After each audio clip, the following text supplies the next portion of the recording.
En el nombre del Padre, del Hijo, del Espíritu Santo. Amén.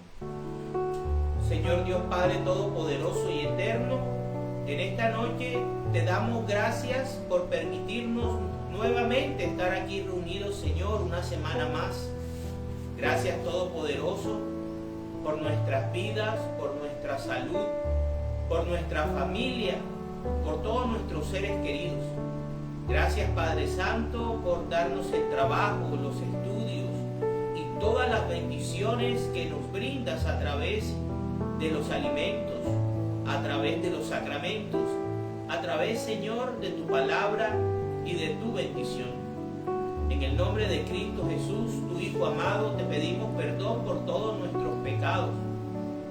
Y confesamos, Señor, que siempre hemos pecado contra ti, de pensamiento, de palabra, de obra y omisión.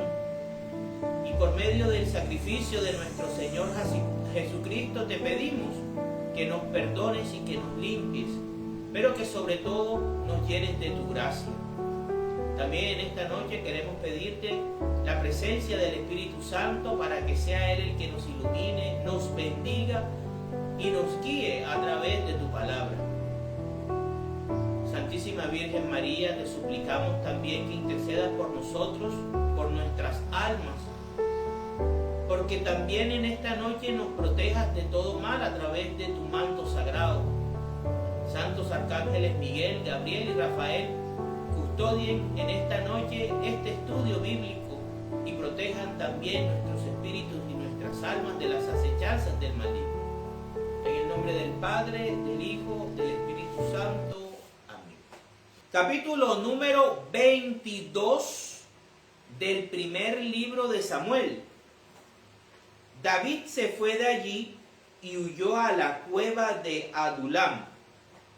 Cuando sus hermanos y todos sus parientes lo supieron, fueron a reunirse con él.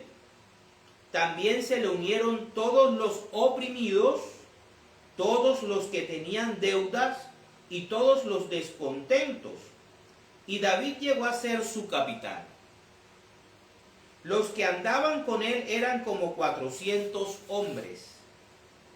Desde allí David se dirigió a Mizpah, en Moab, y dijo al rey de Moab: te ruego que mi padre y mi madre se queden con ustedes hasta que yo sepa lo que Dios va a hacer conmigo. Así David llevó a sus padres ante el rey de Moab, y ellos vivieron con él todo el tiempo que David estuvo en la fortaleza. Entonces Gad, el profeta, aconsejó a David: no te quedes en la fortaleza, ponte en camino y vete a la región de Judá. Así pues, David se fue y llegó al bosque de Jeret, matanza de los sacerdotes de Nob. Mientras tanto, Saúl estaba en Gibeá, sentado bajo el tamarisco del santuario, con su lanza en la mano y rodeado de todos sus oficiales. Y cuando se enteró de que David y sus hombres habían sido localizados, dijo a los oficiales que lo rodeaban: hombres de Benjamín, escúchenme. ¿Acaso creen que el hijo de Jesé les va a dar también a todos ustedes tierras y viñedos, y que a todos los va a nombrar comandantes y capitanes? Todos ustedes han conspirado contra mí, pues nadie me ha dicho que mi hijo ha hecho un pacto con el hijo de Jesé. Ninguno de ustedes se ha preocupado por mí. Ninguno me ha dicho que mi hijo ha puesto en contra mía a mi ayudante para que me tienda emboscadas, como lo hace ahora. Entonces Doeg, el edomita, que se encontraba entre los oficiales de Saúl, respondió con estas palabras: yo vi al hijo de Jesé cuando fue a Nob para entrevistarse con Ahimelech, el hijo de Ahitub. Ahimelech consultó al Señor acerca de David y le entregó a éste provisiones y la espada de Goliat, el filisteo. Entonces el rey mandó llamar al sacerdote Ahimelech y a todos los sacerdotes de Nob, que eran parientes suyos. Y cuando todos llegaron ante el rey, Saúl le dijo a Ahimelech: escúchame bien, hijo de Ahitub, estoy a la disposición de su majestad, contestó Ahimelech. Y Saúl le preguntó: ¿por qué tú y el hijo de Jesé conspiraron contra mí?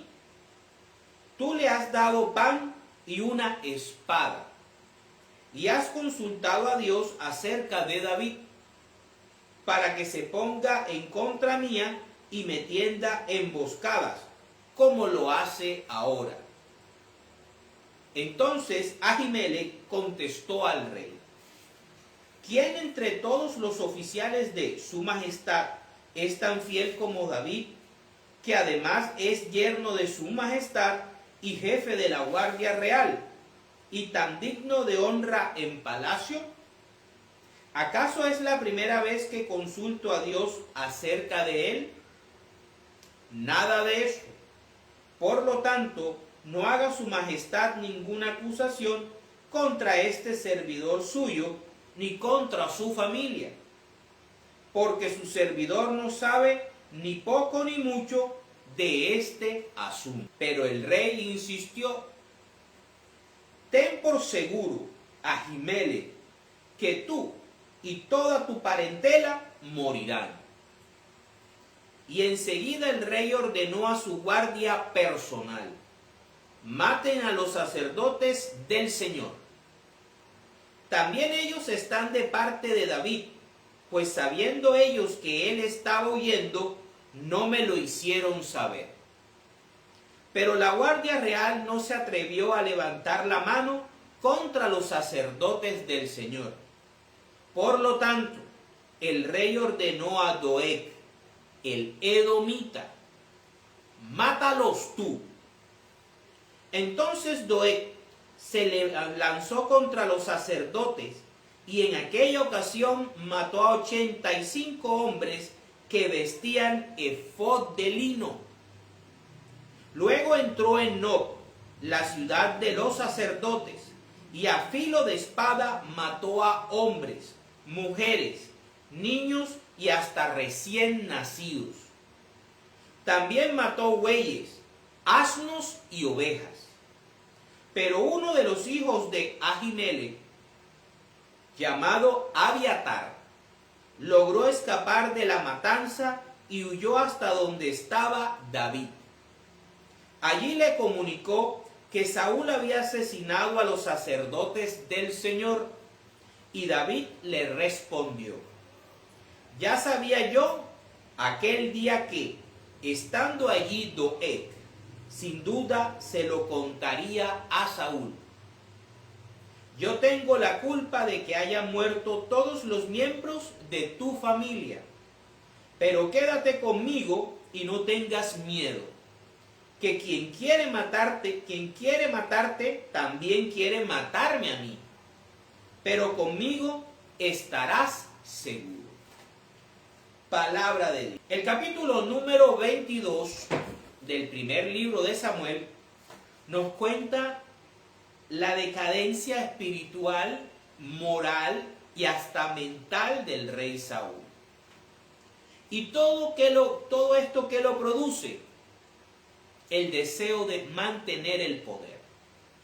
Saúl ha demostrado con el tiempo que no era el rey que Dios hubiese querido para su pueblo. Un hombre soberbio, arrogante, desobediente a Dios, incoherente. que por ambición y por querer vanagloriarse a sí mismo, desobedeció a Dios en capítulos anteriores, como lo hemos visto, que es capaz de amenazar a su propio hijo.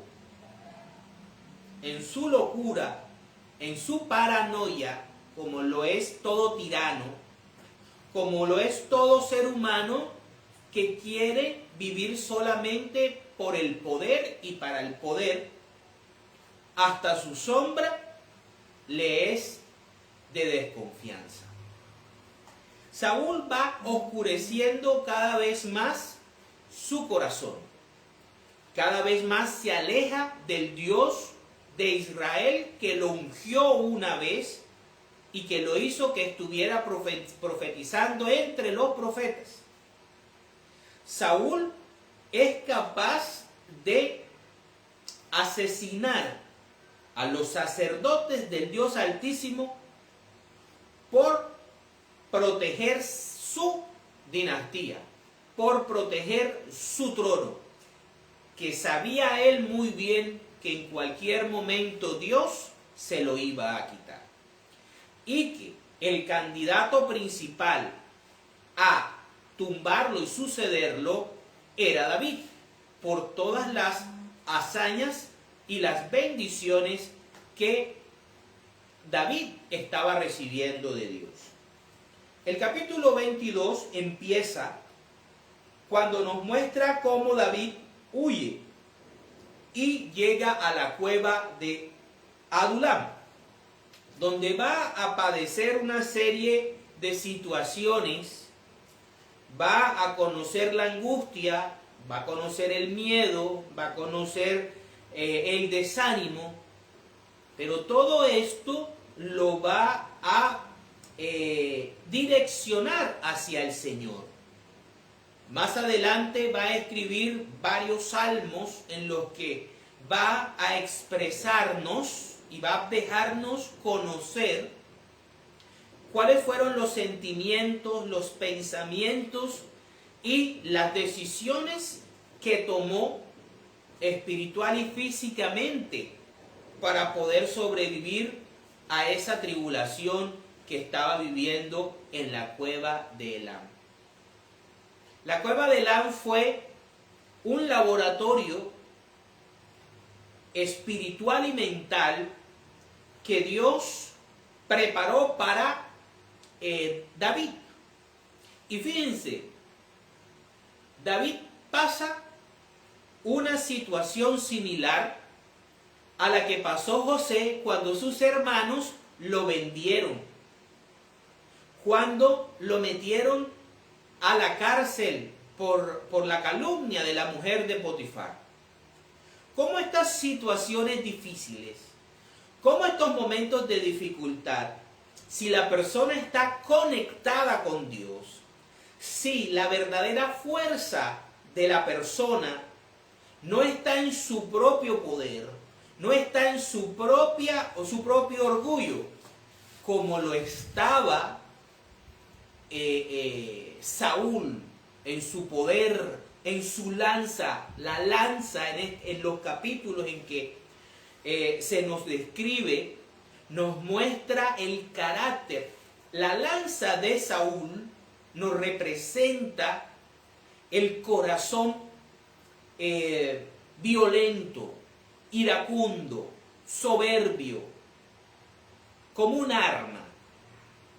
Mientras que el corazón de David va a ser forjado en la cueva de Adulam. Y por eso más adelante va a escribir los salmos que nos van a expresar o que nos van a saber conocer cómo Dios lo forjó para ser un gran líder y para ser el mejor rey de Israel, a excepción de Cristo. Cristo va a ser el rey según el corazón, según el plan de Dios para la eternidad, para Israel y para la iglesia católica. Para Israel y para la iglesia católica. La iglesia que está guiada por Pedro. y que está en comunión con Pedro. Ese Israel espiritual tiene a Cristo como rey. Pero al mismo tiempo podemos ver cómo las dificultades que padece David antes de recibir el reino, lo va a preparar para que tenga un corazón que gobierne bien a Israel. Y podemos ver que como Jesús, los que van a buscarlo para juntarse con él, van a ser gente que David no buscaría en caso de que tuviera el poder real, o él era el guardián real, o si tuviera los privilegios de ser el yerno del rey. Al ser despreciado, al ser quitado el poder humano, David aprende a depender del poder de Dios. Y comienza a forjar su corazón y su espíritu para ser el rey que va a llegar a ser. Dios lo está forjando en el fuego. Al igual como forjó en el fuego de la obediencia, de la esperanza, de la fe a José. Aquí hay un paralelismo entre José, entre David y entre Cristo. Porque Cristo, siendo Dios mismo, se despojó de toda realeza divina y vivió como un hombre normal. Y mientras estuvo en su ministerio público, dependió de otros y dependió de Dios Padre. Y vemos cómo, al igual que a David, los que se juntaron con David fueron los oprimidos, los endeudados y los descontentos. Ese era el ejército de David para enfrentar al establecimiento que representaba a Saúl. Es lo mismo que va a venir a presentar el Rey de Reyes, el Señor de Señores. ¿Quiénes son los que están con Cristo? Los leprosos, los pobres, los ciegos de nacimiento, las prostitutas, los publicanos, todos los que se sentían despreciados por la sociedad, por el establecimiento, encuentran en Cristo ese líder, ese capitán, ese guía, ese pastor que los guía hacia una vida de esperanza y una vida con propósito. Vemos aquí cómo estos 400 hombres fueron escogidos por Dios para ayudar a David. David los lidera. Así como los apóstoles fueron escogidos por Dios a través de Cristo para ayudar a Cristo. Como los obispos, sacerdotes y diáconos y las religiosas son escogidos por Dios para ayudar a Cristo. Vemos cómo el reino de Dios, tanto en el Antiguo Testamento como en el Nuevo Testamento, siempre va a tener un ungido. El Antiguo Testamento era el rey David. En el Nuevo Testamento es Cristo. Pero ellos no van a trabajar solos. Necesitan a las personas. Necesitan a aquellos que no tienen más que a Dios como su esperanza. Entonces vemos cómo estos 400 hombres se van a dejar guiar por el rey David. Así como los apóstoles, los discípulos, se van a dejar guiar y enseñar y luego ser enviados a predicar el evangelio al mundo por Cristo. Vemos aquí cómo los padres de David piensa en sus padres y los lleva a Moab. ¿Por qué los lleva a Moab? Porque la bisabuela de David era moabita. ¿Recuerdan? ¿Recuerdan cuál es la abuela de David?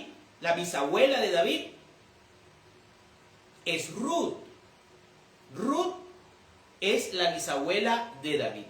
Entonces David tiene sangre moabita y por eso va en busca de la ayuda del rey de Moab, el cual le da asilo a sus padres y a él por un tiempo. Pero Dios envía al profeta Gad a informarle a David que no puede quedarse en Moab, que tiene que volver a la tierra de Israel, que tiene que estar en Judá. Y es ahí cuando David, a diferencia de Saúl, que era un desobediente, que era un soberbio, que era un de corazón duro, obedece a Dios a través de la palabra de Gad y se devuelve a Judá. Mientras tanto vemos cómo Saúl era de la tribu de Benjamín, la tribu con la cual Israel tuvo una guerra sangrienta que solamente dejó a 600, entre 400 o 600 hombres, recuerdan, al final de Jueces. De esta tribu Dios escogió a Saúl, y Saúl era benjaminita. Por eso él, tratando de manipular a sus oficiales, les recuerda esto y les dice: ¿acaso el hijo de Jesé, el hijo de un campesino, el hijo de un judío, va a tratarlos como yo? ¿Acaso los va a poner en los mejores puestos? ¿Por qué me traicionan? Ahora hay que tener en cuenta algo. Doeg es un edomita, no es israelita, no es descendiente de Jacob, es descendiente de Esaú. Y los edomitas se caracterizan por no ser espirituales, sino por ser carnales. Recordemos que Esaú y Jacob eran hermanos gemelos o mellus. Primero nació Esaú y luego nació Jacob agarrado del pie de Esaú. Recordemos que Esaú vendió su progenitura y con la progenitura venía la promesa del Salvador, la promesa del sacerdocio de Dios, el sacerdocio eterno, no el levita, sino el sacerdocio real. Y Edom o Esaú lo vendió por un plato de lentejas rojas. Los edomitas van a estar a lo largo de la historia y los vamos a encontrar en Herodes. Herodes el Grande era edomita. Mandó a matar a los niños intentando asesinar a Cristo cuando estaba bebé. Mató un edomita, mató a Juan el Bautista, que era judío. Entonces podemos ver cómo el patrón va a lo largo del tiempo, cómo los edomitas, como Doeg, no les importaba la espiritualidad. Por eso cuando Saúl le ordena a sus oficiales, a su guardia real, asesinar a Ahimelech y a los sacerdotes del Señor, los de la guardia real que eran israelitas, respetaban a los sacerdotes, no se atreven a levantar la espada contra los sacerdotes del Señor. Pero Doeg, que no pertenecía a Israel, sino que eran hermanos en la carne, a través de Edom o Esaú, y ellos siendo un pueblo no espiritual, no conectado con Dios, siguió la matanza. Y fue a la ciudad de Nob, mató a 85 sacerdotes, vestidos de lino, o sea, estaban revestidos, no estaban de civil. Ahimelech y sus sacerdotes estaban revestidos con los vestidos sagrados. Y Saúl, endemoniado, Porque ahora podemos entender ese espíritu que tenía Saúl. No era el Espíritu Santo, era Satanás en sí mismo. Mandó a matar a los sacerdotes del Señor. Y Doeg, no teniendo una conciencia espiritual, no le importó. Llegó, mató a Ahimelech, mató a los 85 sacerdotes revestidos y luego fue a la ciudad de No y mató a hombres, a mujeres, a niños recién nacidos. O sea, él se encargó de ejecutar la ira, la violencia, la soberbia, el odio y la paranoia de Saúl. Pero lo hizo en nombre de Saúl. Así que al final, el que mata a los sacerdotes y a todas estas personas es el rey Saúl, convirtiéndose en su peor pecado. Luego vemos cómo no logra Doeg terminar con toda la familia de Ahimelech y Abiatar logra huir dándole la información o informando a David de este suceso desastroso en la vida de Saúl y dándole a entender a David que la situación es bastante compleja, bastante difícil, que ya Saúl está perdidamente condenado delante de los ojos de Dios y le ofrece protección. Entonces, podemos ver cómo la ambición de poder, la ambición de querer mantener el poder, hace que los seres humanos se oscurezcan, enderecen su corazón y aún se atrevan a atacar a Dios, a atacar directamente a Dios por querer mantener el poder. Porque cuando Saúl atacó a Ahimelech, que era inocente, que no había hecho ninguna acción de traición y no sabía nada de la lucha que tenía Saúl contra David, Ahimelech era inocente, él y sus 85 sacerdotes, y más inocentes eran todas las personas que después fueron asesinadas. Vemos cómo Saúl ataca directamente a Yahvé, ataca directamente al Dios de Israel, para la gloria de Dios. En los textos auxiliares de esta noche vamos a ver cómo otro benjaminita llamado Saulo, en honor a Saúl, al rey Saúl, ataca también a Cristo y busca acabar también a todos los que están apoyando al rey de Israel, al hijo de David.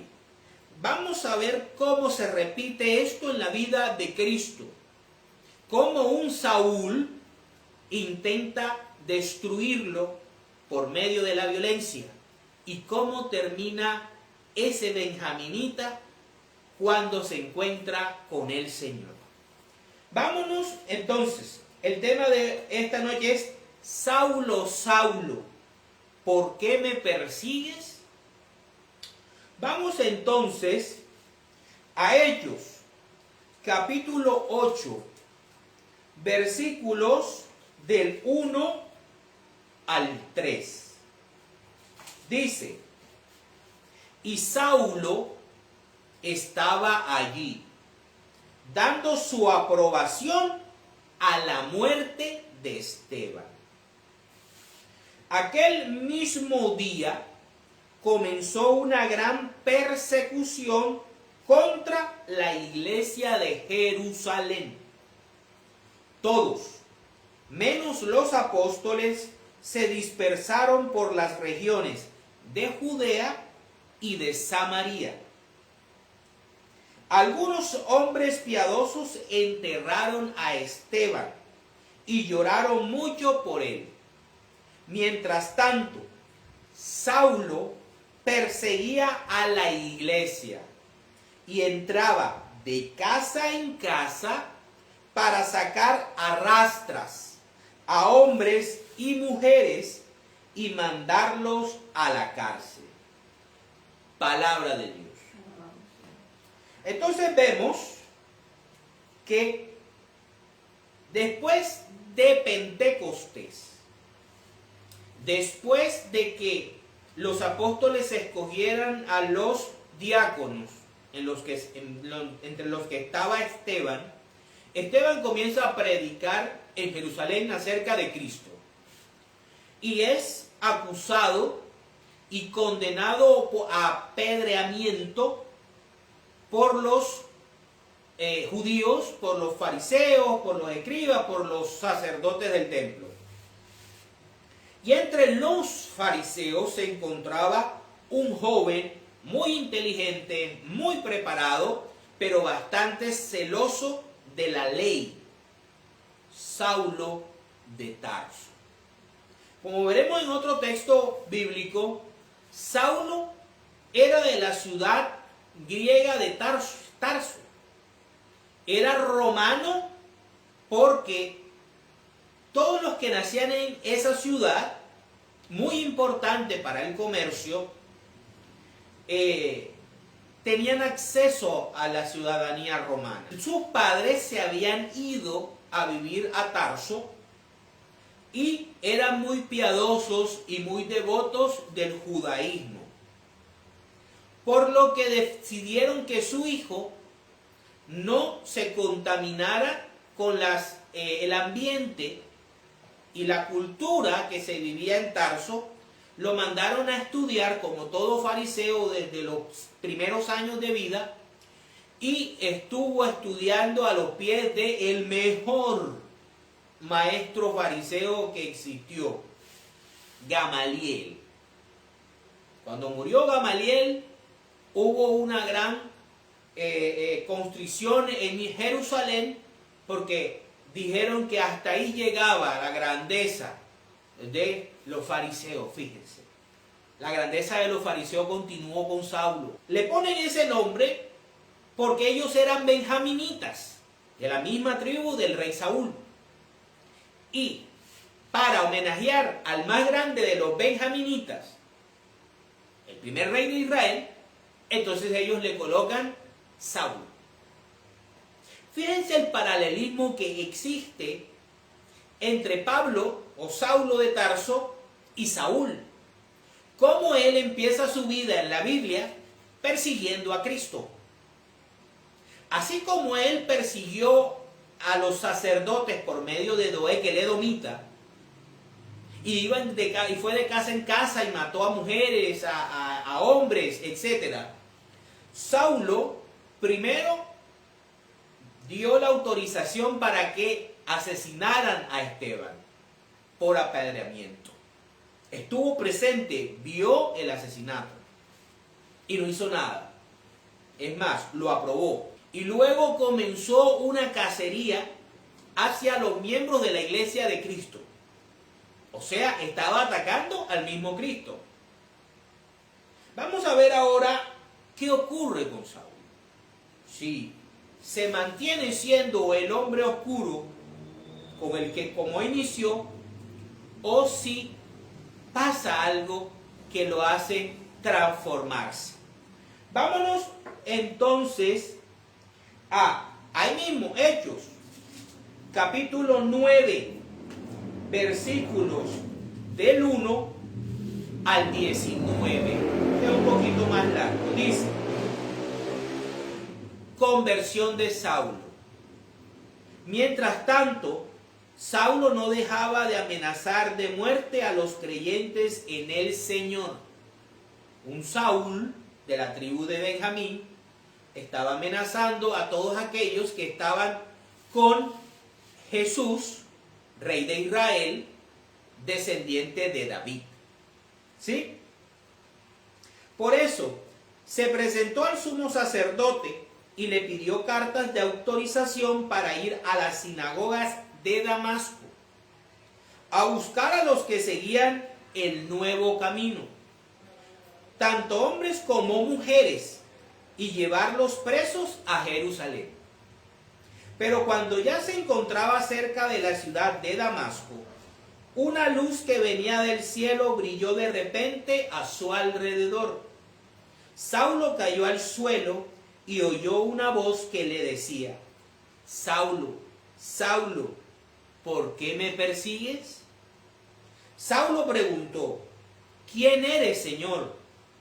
La voz le contestó: Yo soy Jesús, el mismo a quien estás persiguiendo. Fíjense, Saulo no conoció a Cristo personalmente. Saulo no estaba persiguiendo a Cristo específicamente, estaba persiguiendo a su iglesia. Y quien se mete con su iglesia, se mete directamente con el Señor. Levántate y entra en la ciudad, allí te dirán lo que debes hacer. Los que viajaban con Saulo estaban muy asustados, porque habían oído la voz, pero no habían visto a nadie. Luego, Saulo se levantó del suelo, pero cuando abrió los ojos, no podía ver. Así que lo tomaron de la mano y lo llevaron a Damasco. Allí estuvo 3 días, sin comer, sin ver, sin comer ni beber nada. O sea, estuvo muerto, espiritualmente hablando. Estaba muriendo Saulo para que resucitara Pablo. En Damasco vivía un creyente que se llamaba Ananías, a quien el Señor se le presentó en una visión y le dijo: Ananías. Él contestó: Aquí estoy, Señor. El Señor le dijo: Levántate y vete a la calle llamada Derecha, y en la casa de Judas pregunta por un hombre de Tarso, que se llama Saulo. Está orando, y en una visión ha visto a uno llamado Ananías, que entra y pone sus manos sobre él para que pueda ver de nuevo. Al oír esto, Ananías dijo: Señor, muchos me han hablado de ese hombre y de todos los males que ha causado en Jerusalén a tu pueblo santo. Y ahora ha venido aquí, con autorización de los jefes de los sacerdotes, a llevarse presos a todos los que invocan tu nombre. Pero el Señor le dijo: Ve, porque he escogido a ese hombre para que hable de mí a la gente de las otras naciones, y a sus reyes, y también a los israelitas. Yo le mostraré lo mucho que tiene que sufrir por mi causa. Ananías fue a la casa donde estaba Saulo. Al entrar, puso sus manos sobre él y le dijo: Hermano Saulo, el Señor Jesús, el que se te apareció en el camino por donde venías, me ha mandado para que recobres la vista y quedes lleno del Espíritu Santo. Al momento cayeron de los ojos de Saulo una especie de escamas, que es el velo de Moisés, que es el que tienen todavía puesto los judíos y que ahora han querido poner nuestros hermanos separados. Nuestros hermanos separados se ponen el velo de Moisés por gusto, por elección propia. Los judíos lo tienen y no se lo han quitado, ¿sí? Después comió y recobró las fuerzas y se quedó algunos días con los creyentes que vivían en Damasco. Palabra de Dios. Entonces podemos ver aquí cómo el Señor transforma a Saulo. No lo deja que su corazón se endurezca como pasó con Saúl. No lo deja. Lo llama a un nuevo propósito. Lo transforma, le habla directamente. le pregunta, le cuestiona, tal vez algo que David no tuvo la oportunidad de hacer con Saúl, decirle, Señor Rey, ¿por qué me estás persiguiendo si yo no he hecho nada contra ti? Cristo sí cuestionó a Saulo, y no solamente eso, le ordenó hablar en su nombre a las naciones gentiles y a sufrir muchísimo, como lo veremos ahora más adelante. Entonces vemos cómo el Señor toma a esta persona, toma a este Saulo, toma a este benjaminita y lo convierte en el más grande y más famoso benjaminita de todos. Porque Saulo va a convertirse en Pablo y va a ser uno de las mentes que va a influir en el desarrollo de la cultura occidental y de la moral judeocristiana, desde la era antigua clásica hasta la era moderna, hasta estos tiempos. Y todo eso lo hizo nuestro Señor Jesucristo para la gloria del Padre. Vamos a ver ahora cómo Pablo nos habla acerca de su ministerio. Primera de Corintios, capítulo 15, versículos del 3 al 11.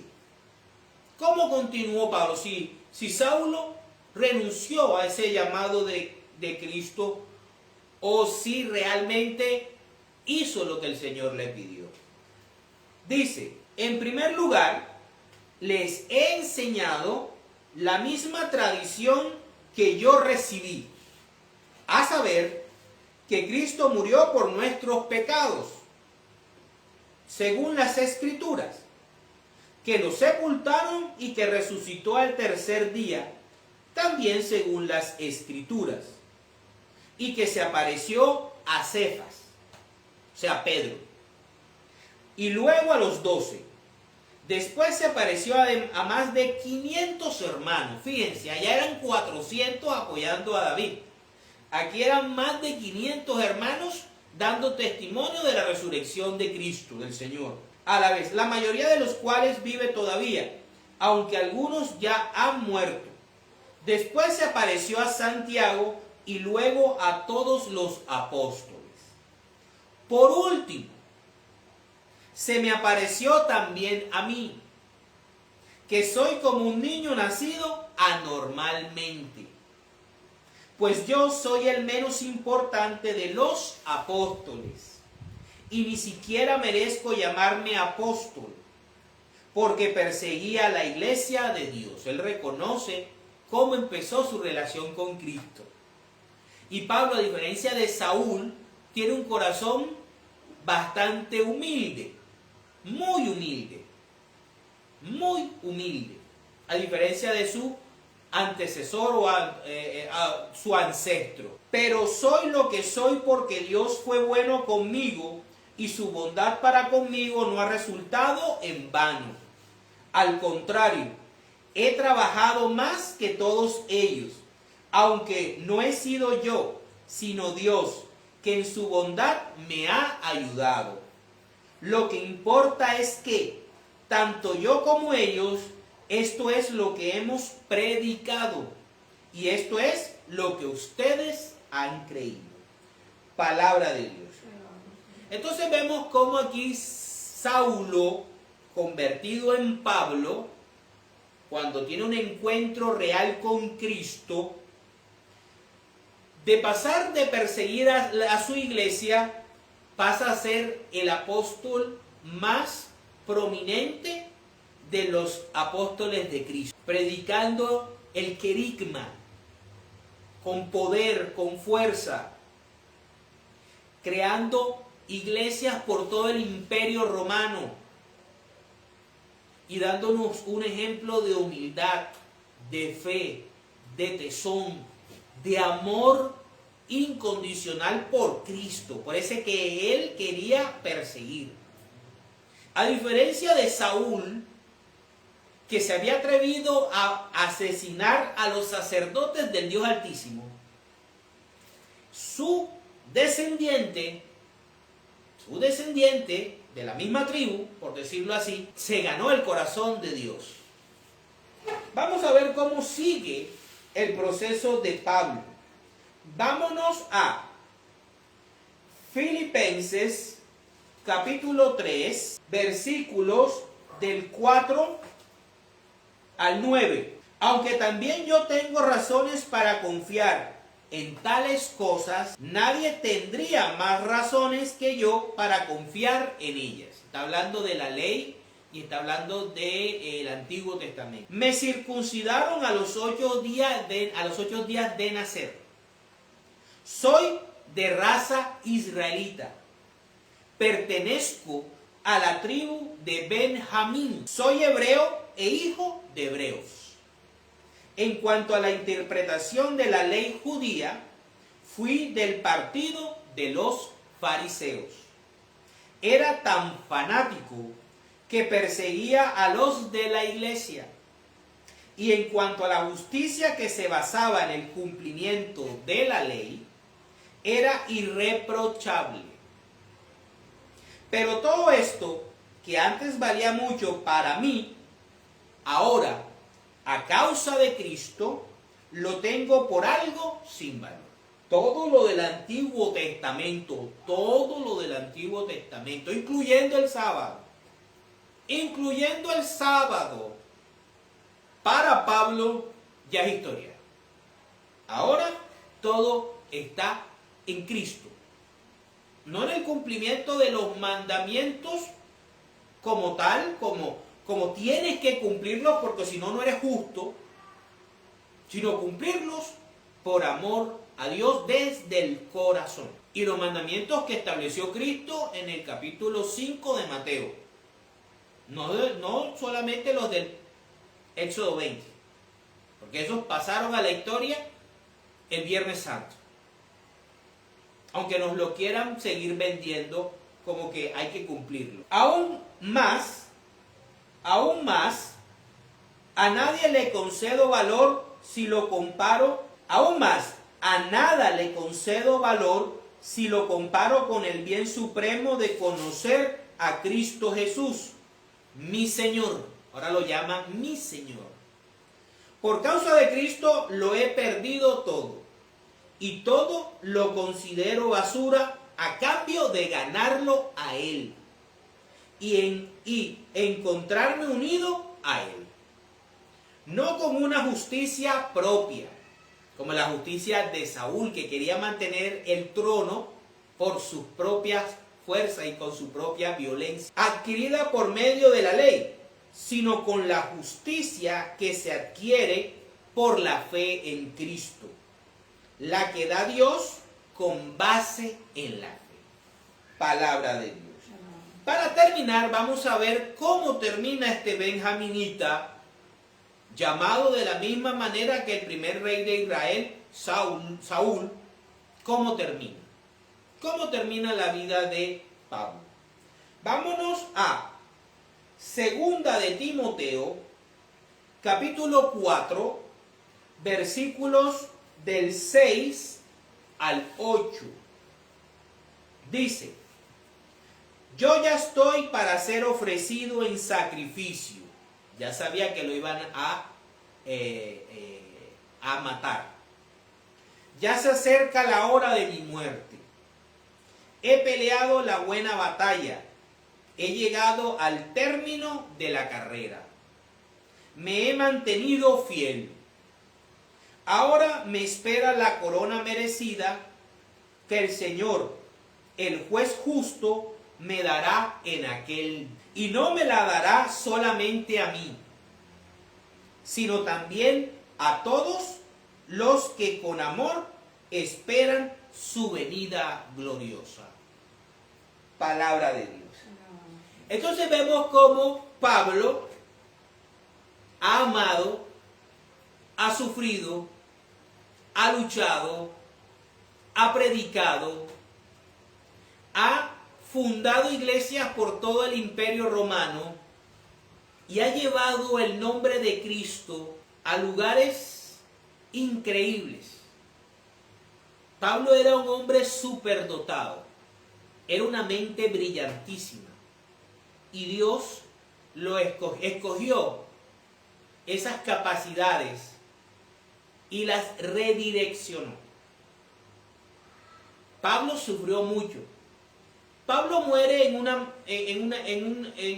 una prisión bastante precaria.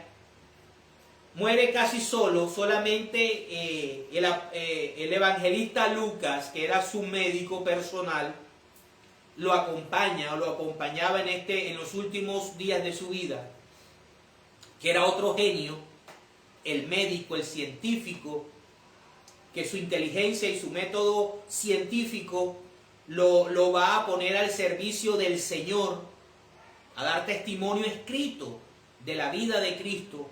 Lucas, San Lucas. Pablo muere como ciudadano romano por orden de Nerón. Lo llevan y lo ponen para que sea decapitado. Pablo muere decapitado, pero muere con una tranquilidad y una paz, porque se va a encontrar con ese hombre que le habló en el camino a Damasco. Ese hombre que lo enamoró, que lo llenó, que lo inspiró y que le dio las fuerzas que encontró David en la cueva de Edulam. Pablo es el Elías del Nuevo Testamento, ¿sí? Aunque Juan el Bautista venía con el espíritu de Elías y cumplió la misión profetizada, para mí personalmente, Pablo es el Elías del Nuevo Testamento. Pablo vivía en el fuego del amor por Dios, del amor por Cristo. Ojalá que en nuestra vida, ojalá en nuestro camino de conversión, nosotros podamos tener un 5 o 10% del amor y del fuego de amor por Cristo que tuvo el apóstol Pablo. Para la gloria de Dios, en el nombre del Padre, del Hijo, del Espíritu Santo.